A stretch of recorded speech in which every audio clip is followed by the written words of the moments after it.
We are now only 6 teaching weeks away from the PSE. Are your schools ready? Have you prioritised teaching the assessed pieces of code? As you are all aware, Floppy's Phonics does not prioritise teaching the PSE assessed pieces of code. You will need to manipulate the teaching sequence to ensure you have taught all of these pieces of code.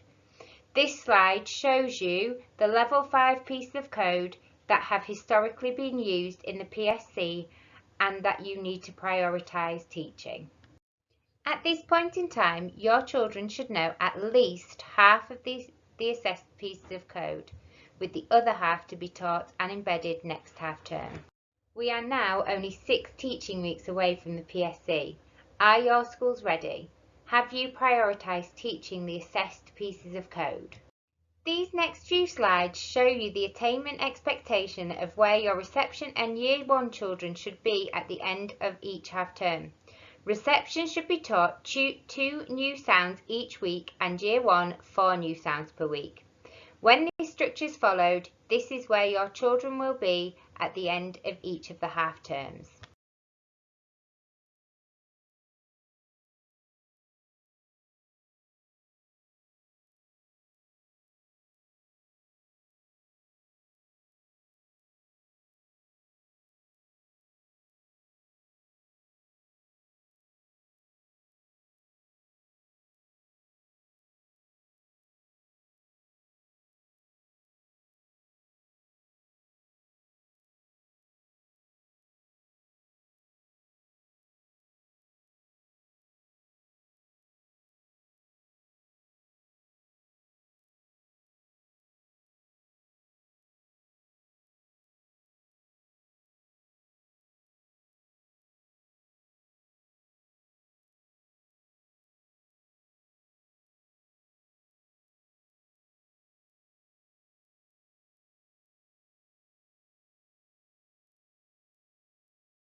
Begin each assessment point with a new assessment sheet, as lots of different colours can be very confusing.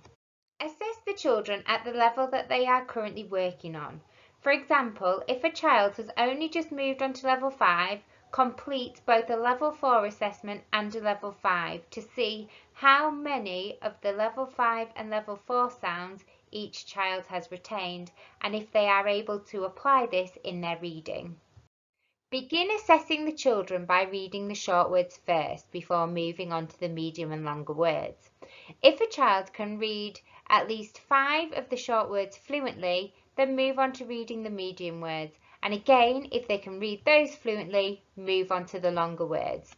However, if a child is finding reading short words difficult, don't move on to the medium or longer words. These tracking grids are to be used as a best fit. If children know 14 out of 16 sounds and are able to blend to read the print, then a child is successful at that level. Put the children into the trackers with their sound gaps in brackets so it is clear to see where the gaps are and to plan that one-to-one tuition effectively.